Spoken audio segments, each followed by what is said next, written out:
உடன் சுகந்தி அம்மா. வாழ்க வளமுடன்ம்மா. நன்றி அம்மா. ம். நன்றிங்கம்மா. வாழ்க வளம்.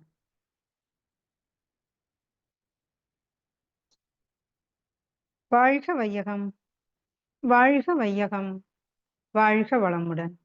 குரு வாழ்க, குருவே துணை. ஆசான் அருட்தந்தை வேதாத்திரி மகரிஷி அவர்கள் நம்மோடு சூக்குமமாக நிறைந்து இன்றைய சிந்தனையினை சிறப்பித்து தர வேண்டி, இன்று இந்த நார்வே டென்மார்க் மனவளக்கலை மன்றங்கள் மற்றும் இந்த இணையத்தில் இணைந்திருக்கக்கூடிய அனைத்து அன்புள்ளங்களுக்கும் இந்த நல்ல வாய்ப்பை எனக்கு அருளியதற்காக நன்றி பாராட்டி, முன்னதாக மிக சிறப்பாக 9 மைய தவத்தை நமக்கு வழி நடத்திய நகுலேஷ் ஐயா அவர்களுக்கு எனது நன்றிகளையும் வாழ்த்துக்களையும் தெரிவித்துக் கொண்டு இன்றைய சிந்தனைக்குள்ள நாம செல்லலாங்க. மனம் ஒரு பொக்கிஷங்கிற தலைப்புல இன்னைக்கு சிந்திக்க இருக்கிறோம். முதல்ல நம்ம மனதை பத்தி தெரிஞ்சுக்கணும். மனம் இன்னது அப்படிங்கிறத புரிஞ்சுக்கணும். இப்ப இதுதான் மனம் அப்படின்னு தெரிஞ்சுக்கிட்டோம்னா, அப்புறம்தான் எண்ணங்கள்லாம் எப்படி உண்டாகுது அப்படிங்கிறது நமக்கு தெரியும். அப்ப அந்த எண்ணங்கள் தான் எப்படி ஆசை முதலான 6 தீய குணங்களாக மாறி, நம்ம 5 பழிச் செயல்களை செய்ய தூண்டுது அப்படிங்கிறதையும் நாம புரிஞ்சுக்க முடியும். இதன் காரணமா தான் நம்முடைய பிறவித் தொடர் நீண்டுகிட்டே இருக்குது அப்படிங்கிறதையும் நமக்கு சாமிஜி மாதிரி மகான்கள்லாம் எடுத்து சொல்லியிருக்காங்க. அந்த பிறவித் தொடர் நீண்டு கொண்டே போறதுனால நாம இறைநிலைய அடைய ஒட்டாம பண்ணுது அப்படிங்கிறதையும் நாம புரிஞ்சுக்கணும். ஆக எல்லாத்துக்கும் ஆரம்பம், எல்லாத்துக்கும் மூல காரணம் மனம்தான். இதனாலதான் மனம் என்பது பெரும் நிதின்னு சொல்றாங்க அருட்தந்தை அவர்கள். மனதின் அடித்தளமே இறைவன் அப்படின்னு சாமிஜி சொல்றாங்க. மனதை பத்தி நன்கு அறிஞ்சாதான் அதோட சக்தியையும் அதை கட்டுப்படுத்தக்கூடிய திறனும் நமக்கு வளரும் அப்படின்னு சொல்றாங்க. இருப்புக்குள் உள்ளடக்கி இருப்பதே இயக்கம் அப்படின்னு நம்ம படிச்சிருக்கோம். அலைதானே இயக்கம், அந்த அலைதானே மனமும். அப்ப இயக்கத்துக்கு முன்னாடி இருப்பு மட்டுமே இருந்தது. இதைத்தான் சிவசக்தின்னு நம்மளுக்கு சொல்லி வச்சாங்க. சக்தி இல்லையேல் சிவம் இல்லை அப்படின்னு நம்ம நிறைய பார்த்துட்டோம். இப்ப அந்த இயக்கமாக, அந்த அலையாக இருக்கக்கூடிய அந்த மனசை பத்தி நாம தெரிஞ்சுக்கணும். ஐயப்படாது அகத்தது உணர்வானே தெய்வத்தோடு ஒப்ப கொள்ளல்னு தெய்வ புலவர் சொல்லியிருக்காரு. இப்ப அந்த மனதோட சக்தியை நம்ம உணரும் போதுதான் எல்லாம் வல்ல இறை சக்தியே ஊடுருவி இயங்கிக்கிட்டு இருக்கு அப்படிங்கிற முறையில மனுஷனிடத்துல மனமாகவும் அதுவே தான் இருக்கு அப்படின்னு நாம புரிஞ்சுக்கிட முடியும். அவ்வளவு உயர்ந்த தத்துவங்களை நமக்கு சாமிஜி அவங்க கொடுத்திருக்காங்க. இந்த நாம இந்த வசிக்கக்கூடிய இந்த வீடு, நாம வீட்டுல வசிக்கிறோம். இறைவன் வசிக்கக்கூடிய இடம் நம்முடைய மனம் அப்படின்னு சொல்லி வச்சிட்டாங்க. அப்ப இந்த வீட்டை நம்ம எப்படி அந்த பாத்திரங்களை, நம்ம உபயோகிக்கக்கூடிய பொருட்களை எல்லாமே கிளீன் பண்ணி சுத்தமா வச்சுக்கிறோமோ, அப்பதானே நம்ம அந்த வீட்டுல குடியிருக்க முடியும். நாத்தம் அடிக்கிற வீட்டுல நம்ம குடியிருக்க முடியாது இல்லையா? அதே போல இறைவன் குடியிருக்கக்கூடிய அந்த மனதை நாம தூசு நீக்கி சுத்தப்படுத்தி மங்களகரமா வச்சிருந்தா தான் இறைவன் அங்கே குடி வருவான்.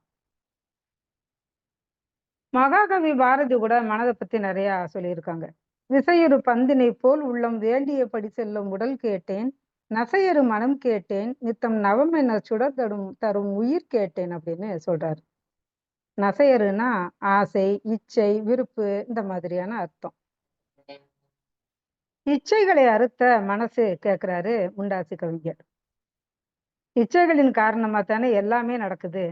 இதையே அருத்தந்தவர்கள் ஆசை, பேராசைன்னு நமக்கு பிரிச்சு நிறைய இடங்கள்ல சொல்லியிருக்காங்க. தேவையின் காரணத்தால எழுகிறது ஆசை, அதை நிறைவேற்றிக்கலாம். தேவை நிறைவேறிடுச்சு, அதுக்கு அப்புறமும் அந்த அனுபவம் தந்த மயக்கத்தின் காரணமா இன்னொன்னு நிறைவு பெறாத மனதோட அனுபவம் பெற நினைச்சுக்கிட்டே இருக்கிறோம் இல்லையா? அது பேராசை அப்படின்னு சொல்லுவாங்க. அப்ப இங்க எது நிறைவடையாம இருக்கு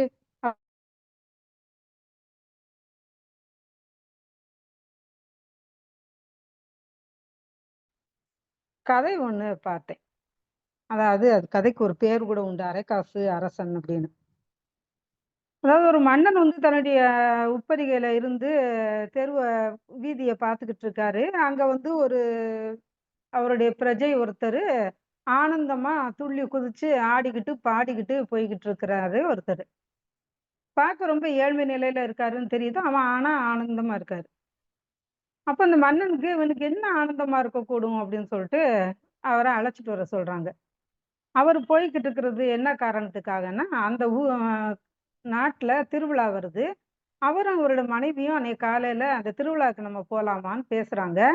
அப்போ உங்ககிட்ட எவ்வளோ காசு இருக்குன்னு அந்த மனைவி கேட்குது. அப்ப இவரு சொல்றாரு, "நான் தண்ணி வண்டி இழுத்து ஒரு அரை காசு வச்சிருக்கேன்.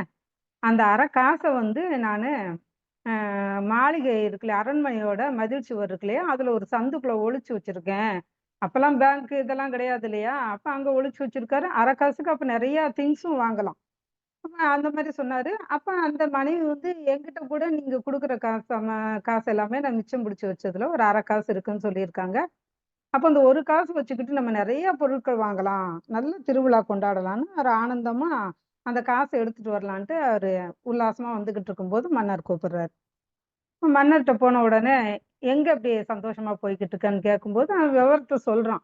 "நான் அந்த அரண்மனை மதில் சுவர்ல தான் அத வந்து ஒரு சந்துக்குள்ள வச்சிருக்கேன். அத போய் எடுக்க போறேன்" அப்படின்னு.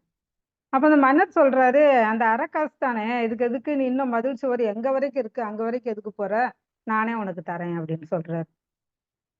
உடனே அவன், "சரி மன்னா" அப்படின்னு வாங்கிட்டு சொல்றான், "இந்த அரை காசு கூட அந்த அரை காசு சேர்ந்ததுன்னா எனக்கு 1 காசு ஆயிரும். நான் இன்னும் நெறைய பொருள் வாங்குவேன்" அப்படின்னு.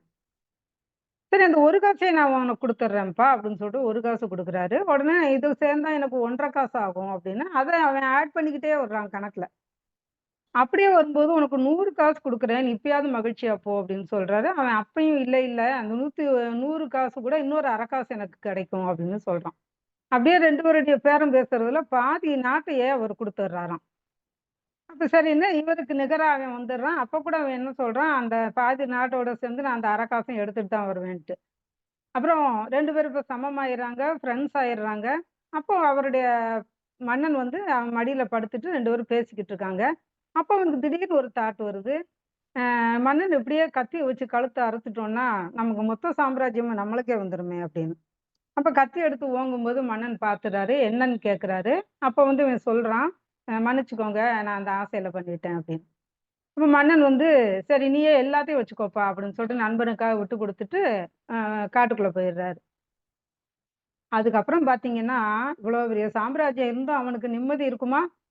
அவனுக்கு நிம்மதிய தொலைச்சுட்டான். வெறும் அரை காசு வச்சுட்டு அவன் மனைவியோட எவ்வளவு ஆனந்தமா இருந்தானோ, அந்த ஆனந்தம் அது இவ்வளவு பணம் இருந்தும் இல்ல அப்படிங்கும்போது, எதை வைத்து அந்த நிறைவு ஒரு மனிதனுக்கு வருது அப்படின்னு பார்த்தோம்னா, மனச கொண்டு மட்டும் தான் அந்த நிறைவு மனிதனுக்கு வர முடியும். அப்ப என்ன செய்யணும்? அந்த மனதை நாம முழுமையா வச்சுக்கணும். நிறைவா வச்சுக்கணும். சாமிக்கு சொல்லுவாங்க, "மனிதன் என்ற உருவினிலே மாக்களுண்டு, மக்களுண்டு, மனமறிந்த தேவருண்டு, மதிநிலைத்த மனிதருண்டு, மனமறிந்து மன இதமாய் மாக்களுக்கும் மக்களுக்கும் மனமுவந்து தொண்டாற்றும் மாமுனிவோன் முழு மனிதன்" அப்படின்னு சொல்றாரு. அப்ப நம்ம எங்கெங்க நிறைவடைறோம் அப்படின்னு பார்த்தோம்னா, இந்த மனதை நாம சரியா புரிஞ்சுக்கிட்டு, அத சரியா வழிநடத்தும் போது மட்டும் தான் அத நாம அடைய முடியும். நம்ம ஒரு பழைய பாடல்ல கூட கேட்டிருப்போம். கடவுள் ஒரு நாள் உலகைக் காணத் தனியே வந்தானாம். கண்ணில் கண்ட மனிதரை எல்லாம் நலமாய் என்றானாம் அப்படின்னு. ஒரு மனிதன் வாழ்வே இனிமை என்றான். ஒரு மனிதன் அதுவே கொடுமை என்றான் அப்படின்னு. சாமிஜியோ இறைவனும் சரி, இந்த இறைநிலையும் சரி, இந்த இயற்கையும் சரி, மனிதர்களுக்கு எல்லாமே வந்து சமமா தான் படைச்சிருக்கு அப்படிங்கும்போது, ஒருத்தனுக்கு இன்பமா இருக்கிறது, ஒருத்தனுக்கு ஏன் துன்பமா இருக்குது அப்படின்னா, அவர்களுடைய மனநிலையை பொறுத்து, அவர்களுடைய செயல்களை பொறுத்து, அவங்கவங்களுடைய பதிவுகளை பொறுத்து தான் அது மாறுபடுது அப்படின்னு சொல்றாங்க. அப்ப இந்த மன மகிழ்ச்சிக்கு எது தடையா இருக்குது அப்படின்னு பார்த்தோம்னா, இப்ப நம்ம ரொம்ப சந்தோஷமா இருக்கோம்னு வச்சுக்கோங்களேன். சந்தோஷமா இருக்கோம். நம்மள வந்து ஒருத்தவங்க பார்க்குறாங்க. பார்க்கும்போது நம்ம ஒரு இடத்துக்கு போறோம். திருமணத்துக்கே போறோம்னு வச்சுக்கோங்களேன். நல்லா அழகுபடுத்திட்டு போறோம். நகையெல்லாம் நெறைய போட்டு போறோம். அப்ப பார்க்குறவங்க வந்து நல்லா அழகா இருக்கன்னு சொல்லிட்டு புகழ்றாங்க. "ஆகா! நீ கட்டியிருக்கிற சேலை ரொம்ப அழகா இருக்கே! இந்த நகை ரொம்ப நல்லா இருக்கே! எங்க எடுத்தீங்க?" நீங்க வந்து சொல்ல சொல்ல அப்படியே மகிழ்ச்சி மனசுக்குள்ள. அதுக்காக தானே அலங்காரம் பண்ணிட்டு போறோம். அப்ப இது நல்லா இருக்கு, அது நல்லா இருக்குன்னு அப்படியே பாராட்டுறாங்க. "எவ்வளோ அழகா இருக்கீங்க. இது எங்க வாங்குனீங்க?" அது இதெல்லாம் கேட்குறாங்க. எல்லாம் பேசிட்டு வரும்போது, நல்லா செதுக்கி வச்ச சிலை மாரி இருக்கீங்க. மூக்கு மட்டும் தான் கொஞ்சம் சப்பையாயிடுச்சு உங்களுக்கு. அப்படின்னு சொல்லிட்டாங்கன்னா, நம்ம மனசு எங்கங்க இருக்கும்? அன்னைக்கு முழுசும் அடுத்து வரக்கூடிய அத்தனை நாட்களும் அவர பத்தி நினைக்கக்கூடிய நாள்லயும், நம்ம மனசு என்ன சொல்லும்? மூக்கு சப்பையா இருக்குன்னு சொல்ட்டாங்களே! அப்படின்னு அத மட்டும் தான் நினைக்கும். அப்போ நம்ம நினைவுல தான், நம்முடைய எண்ணத்துல, நம்ம மனசுல தான் குறை இருக்கே தவிர, இறைவனோட படைப்புல என்னைக்குமே குறையே கிடையாதுங்க. அது ஒரு முழுமையான ஒரு விஷயம். ஆனா நம்ம தான் அத புரிஞ்சுக்காம, நம்ம நெறையா தவறுகள பண்ணிக்கிட்டே வர்றோம். இப்ப இந்த மனம் அப்படிங்கிறத பார்க்க போனா, இந்த மனம் அப்படிங்கிறது சாமிஜிட்ட வந்ததுக்கு அப்புறம் தான் அத பத்தி நம்ம நெறைய தெரிஞ்சிருக்கோம். இப்ப மன அலைச்சுழல் நம்ம கேள்விப்பட்டிருக்கோம். ஒவ்வொரு அலைநிலைகளிலேயும் மனசு எப்படி வேலை செய்யுது அப்படிங்கிறத நம்ம பார்த்திருக்கோம். அப்ப 5 புலன்களின் வழியா நம்ம மனசு இயங்கும்போது பீட்டா அலையில இயங்குது. அப்ப பார்த்தீங்கன்னா, மன அலைச்சல் ரொம்ப அதிகமா இருக்கு. அதே இது நம்ம தூக்கத்திலயோ, தவம் பண்ணும்போதோ, அது ஆல்ஃபா நிலைக்கு வருது. அப்ப மன அலைச்சல் 8லிருந்து 13க்கு வந்துருது. 14க்கு மேல இருந்தது 8 டூ 13 வந்துருது. அதுக்கு அடுத்ததா ஒவ்வொரு தவநிலைகளிலயும் பார்த்தீங்கன்னா, நம்முடைய மன அலைச்சல் குறைஞ்சு கொண்டே போகுது அப்படிங்கிறது நாம நல்லா புரிஞ்சிருக்கோம். அப்ப அந்த அலைச்சல்கள குறைச்சு, குறைச்சு கொண்டு போகும்போது மட்டும் தான், நம்ம அந்த மனதை நம்ம கட்டுப்பாட்டுக்குள்ள நம்மளால வச்சுக்க முடியும் அப்படின்னு சாமிஜி சொல்றாங்க. அந்த அலைச்சூழலை குறைக்கிறதுக்கு தான் நம்முடைய மனவளக்கலை மன்றங்கள்ல நம்மளுக்கு தவ முறைகளும் நெறைய குடுத்துருக்காங்க. அத எல்லாமே நம்ம சரியான முறையில செஞ்சுட்டு வந்தோமானாலே, நம்முடைய மன அலைச்சூழல நம்ம குறைச்சு சிறப்பான ஒரு வாழ்க்கைய நம்ம வாழ முடியும். அதற்கு அடுத்ததாகவும் பார்த்தீங்கன்னா, நெறைய விஷயம் சொல்லப்பட்டிருக்கு. இப்ப மனம் அப்படிங்கிறத பத்தி நம்ம ஒரு கவியில சாமிஜி சொல்லியிருப்பாங்க. "மனமது இயற்கையின் மாபெரும் நிதியலோ, மனதை தாழ்த்திட மயக்கத்தால் துன்பமே, மனதை உயர்த்திட மட்டிலா இன்பமே, மனதிலே உளையலாம் மற்றெங்கே தேடுவீர்" அப்படின்னு சொல்லுவாங்க. அப்ப எல்லாமே எங்க இருக்குன்னா, அந்த மனதுல தான் இருக்கு. இத நீங்க வேற எங்க போய் தேடுனாலும் கிடைக்குமா அப்படின்னு பார்த்தோம்னா, கிடைக்காது அப்படின்னு சொல்றாங்க. அந்த மனம் அப்படிங்கிறது உயிர் துகள்கள் நம்ம உடம்புல சுழன்றுகிட்டே இருக்கு. அது நமக்கு தெரியும். அப்ப எந்த ஒரு சுழற்சி இருந்தாலும், அந்த சுழற்சியிலின் காரணமா அங்கேருந்து ஒரு அலை வெளிப்பட்டுக்கிட்டே இருக்கு. அப்ப அந்த உயிர் துகள் சுழலுது இல்லையா? அப்ப அந்த உயிர் துகள் சுழலும்போது, அதிலிருந்து ஒரு அலை வீசிக்கிட்டே இருக்கும் இல்லையா? அந்த அலை தான் புலன்கள் மூலமா புற உலகோடு நம்மள தொடர்பு கொள்ள வைக்குது. அந்த தொடர்பால ஏற்படக்கூடிய அனுபவங்கள்லாம் நம்முடைய கருமையத்துல பதிவாகி இருப்பா நம்மளுக்கு இருக்குது. அந்த பதிவுகள்லாம் எழுச்சி பெற்று அது எப்ப வெளிப்படுதோ, எண்ணங்கள் மூலமா வெளிப்படுதோ, அதுதான் மனம் அப்படின்னு சாமிஜி சொல்றாங்க. இதத்தான் அருட்தந்தை அவர்கள் சுருக்கமா உயிரின் படர்க்கை நிலையே மனம் அப்படின்னு சொல்றாங்க. தனக்குள்ள ஒடுங்கி இருக்கும்போது உள்ள இருக்கு. வெளியில படும்போது அது படர்க்கை அப்படின்னு நம்ம சொல்றோம் இல்லையா? அப்ப உயிரின் படர்க்க நிலையே மனம் அப்படின்னு சொல்றாங்க. அப்ப இந்த புலன்கள் மூலமா நாம பெற்ற அனுபவங்களை எல்லாம் மூளையில புள்ளி அளவுல சுருக்கி காந்த அலைகளா ஜீவகாந்த களத்துல கலக்குது. இந்த ஜீவகாந்த களத்துல அடங்கி இருக்கக்கூடிய இந்த எல்லா அனுபவங்களின் தொகுப்பும் மொத்தமா சேர்ந்திருக்குது இல்லையா? அதுதான் ஒரு மனதோட தன்மை அப்படின்னு சொல்றாங்க. அதே நேரம் நமக்கு சாமிஜி சொல்றாங்க, மனது 2 செயல்கள செய்யுது அப்படின்னு. அதாவது நம்முடைய அனுபவங்கள கருமையத்துல பதிவுகளா சுருக்கி வைக்கிறதும் மனம்தான். அதே அனுபவத்தை எண்ணங்களா நம்மளுக்கு விரிச்சு காட்டுறதும் மனம்தான் அப்படின்னு சொல்றாங்க. இதுக்கு நமக்கு ரொம்ப அழகான ஒரு உதாரணம் சொல்லுவாங்க இல்லையா? நம்ம ஒரு பசுவ பார்க்குறோம். அந்த பசு பார்க்கும்போது எவ்வளவு நீள அகலமா பெருசா இருக்கு. அது நம்ம கண்கள் மூலமா போய் நம்ம கருமையத்துல போய் பதியும்போது, ஒரு புள்ளி அளவுல ஒரு கொசு அளவுல அத விட ஒரு புள்ளி அளவுல சுருங்கி இருக்குமாம். அப்ப எப்ப நம்ம பேசும்போது ஒரு பசுவ பத்தி பேசணும்னா, அத அப்படியே வெளியில எண்ணங்களா மலர்த்தி நமக்கு அவ்வளோ பெரிய பசுவா நம்மளுக்கு காட்டுது, அப்படின்னு சொல்றாங்க. எவ்வளோ பெரிய சயின்ஸ இவ்வளவு எளிமையா நம்மளுக்கு உணர்த்தியிருக்காங்க பாருங்க. அப்ப அந்த மனதனுடைய 2 செயல்கள் அப்படி இருக்கு. ஆனா, நம்ம என்ன செய்றோம், மனசுக்கு வந்து 5 கோசங்கள்னு சொல்றாங்க. அந்த 5 கோசங்கள் வந்து பார்த்தீங்கன்னா, அன்னமய கோசம், மனோமய கோசம், பிராணமய கோசம், விஞ்ஞானமய கோசம், ஆனந்தமய கோசம் அப்படின்னு பேரு. இத சுருக்கமா நம்ம பார்த்துடலாம். அன்னமய கோசம்னா என்னன்னா, ஒரு தேவைக்கு பசிக்கு உணவு வேணும், தட்பவெட்ப நிலைக்கு ஏத்தவாறு நம்ம உடல பாதுகாத்துக்கணும். இந்த மாதிரியான உடல் தேவைகள் அளவுல இருக்கிறது அன்னமய கோசம். மனோமய கோஷங்கிறது மனம் ஏதாவது ஒரு செயல்ல செய்றதுல அந்த வகையிலேயே இயங்கிக் கொண்டு இருப்பது மனோமய கோஷம். பிராணமய கோஷம்னா மனம் வந்து படர்க்க நிலை வெளியில போகுது இல்லையா இப்ப? மனோமய கோஷத்துல வெளியில போகுது. அத வந்து ஒழிச்சு உயிராற்றல் உள்ளேயே ஒடுங்கி, தன்னையே உயிராக உணரக்கூடிய நிலை, அது வந்து பிராணமய கோஷம். அந்த விஞ்ஞானமய கோஷங்கிறது உடலுக்கும், உயிருக்கும் உள்ள தொடர்பு. அப்புறம் இந்த உயிருக்கு பேரியக்க மண்டலத்துல உள்ள தொடர்பு. இந்த மாதிரி நிறைய விஷயங்கள கனெக்ஷன் பண்ணி நம்ம சயின்ஸ் படி போறது விஞ்ஞானமய கோஷம். ஆனந்தமய கோஷம்னா இறைநிலையே நானாக இருக்கு. அதுவே எல்லாமாவும் இயங்கிக்கிட்டு இருக்கு. அப்படிங்கிற ஒரு நிறைவான நிலை பெறுறது தான் ஆனந்தமய கோஷம். ஆக்சுவலா நம்ம அந்த ஆனந்தமய கோஷத்துல தான் இருக்கணும். அதுக்கு இந்த ஆரம்ப நிலையிலேருந்து இந்த 5 நிலைகள்ல 4 நிலைகள தாண்டி தான் இந்த 5வது நிலைக்கு நம்ம போகணும். ஆனா, அந்த அன்னமய கோஷத்திலேயே நம்ம மனசு கட்டுப்பட்டு, கிடைக்கிறதிலேயே அனுபவிச்சுட்டு, அதிலேயே நம்ம இருக்கோம் பார்த்தீங்களா? அதுதான் வந்து தவறு அப்படின்னு சொல்றாங்க. அப்ப அடுத்தடுத்த நிலைக்கு நம்ம போகணும் அப்படின்னா, நம்ம அதற்கு ஏற்றவாறு நம்முடைய மனதத்தான் நாம பக்குவப்படுத்தணும் அப்படின்னு சொல்றாங்க.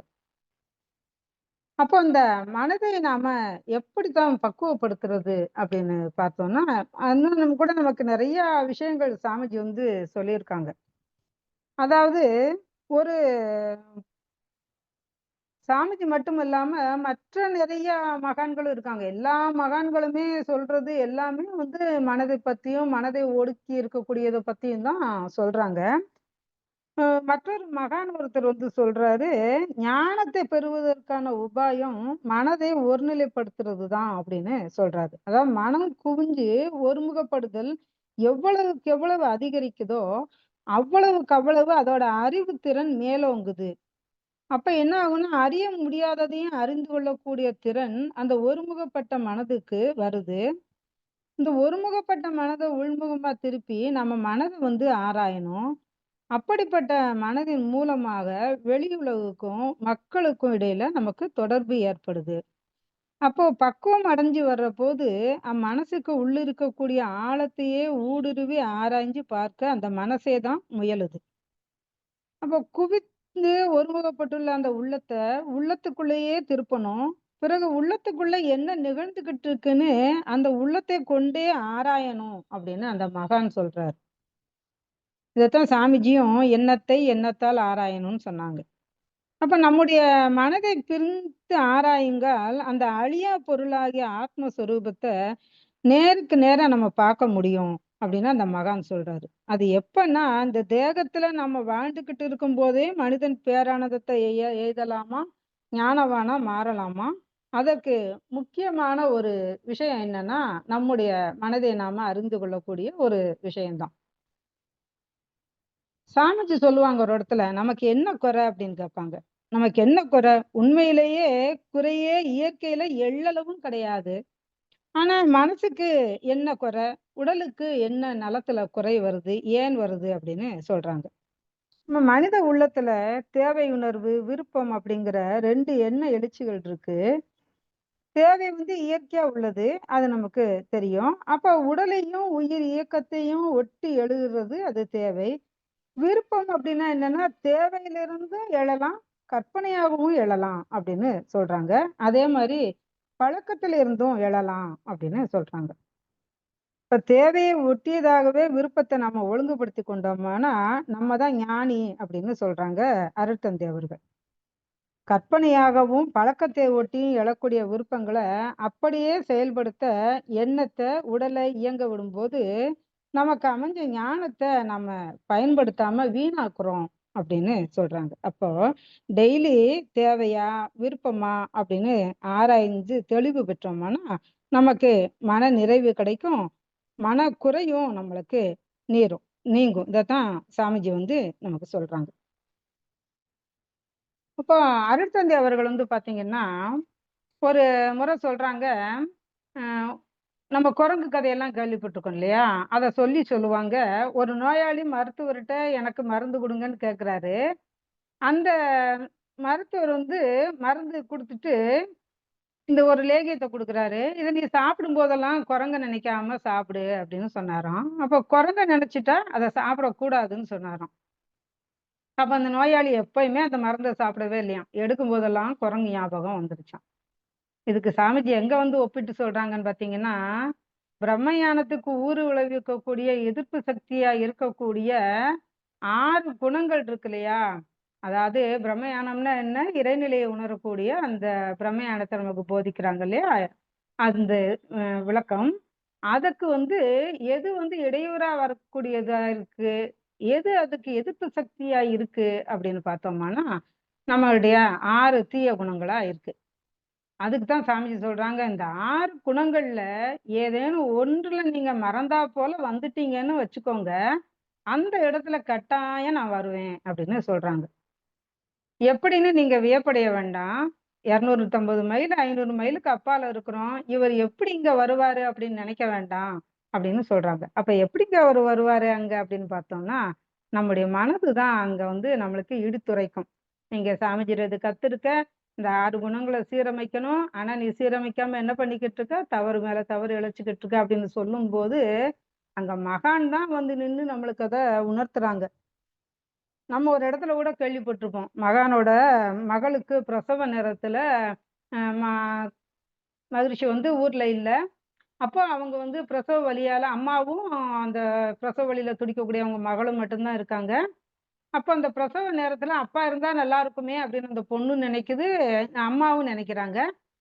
அப்ப திடீர்னு ஜன்னல் பக்கத்துல அப்பா வந்து நிக்கிறாரும்மா அப்படின்னு அந்த பொண்ணு சொல்லும்போதே அது வலியில குழந்தையும் அப்படியே பிரசவமும் ஆயிடுது.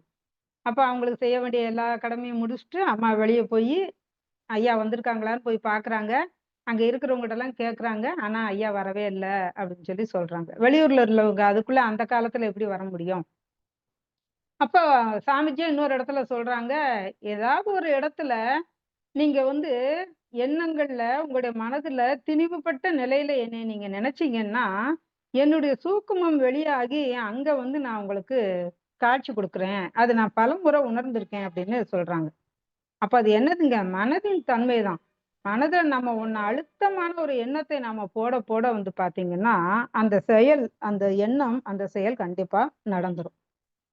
இதத்தான் சாமிஜி வந்து சொல்றாங்க, "மனதை உயர்த்தினால் மட்டிலா இன்பமாம்" அப்படின்னு. "மனதிலே உழையலாம் மற்றெங்கு தேடுவீர்" அப்படின்னு சொல்றாங்க. ஏன்னா, மனம் மாய்வதே இல்லையாம். சாமிஜி சொல்றாங்க. மனம் மாய்வதே இல்லை.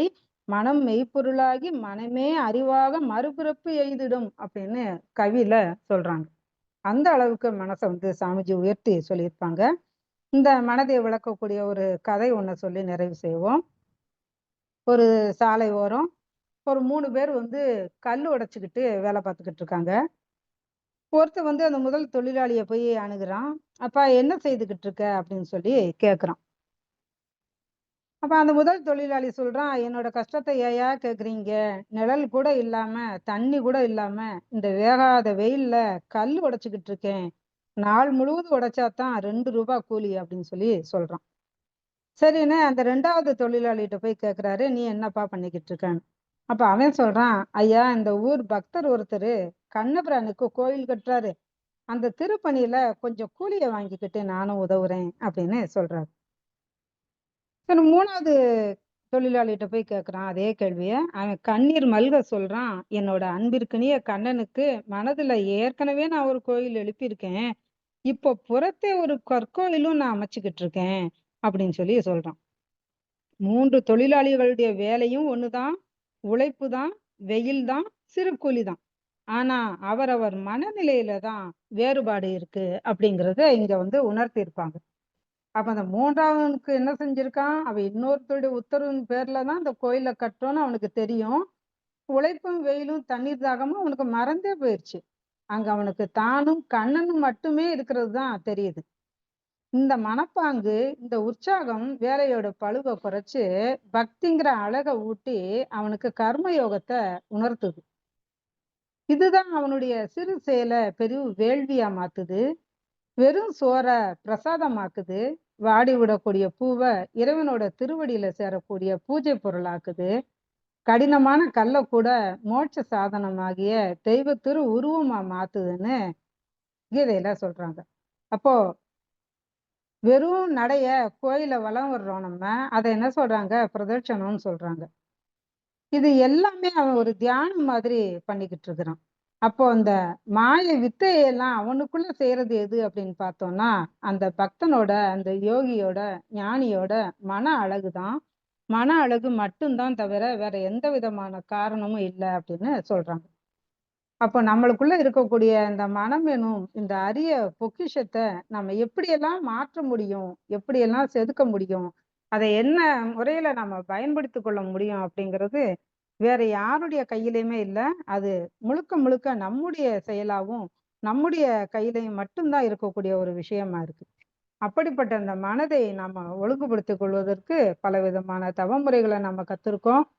அந்த குணங்களை எல்லாம் ஒழுங்குபடுத்துவதற்கு பலவிதமான தத்துவ விளக்கங்களை நாம் அறிஞ்சிருக்கோம்.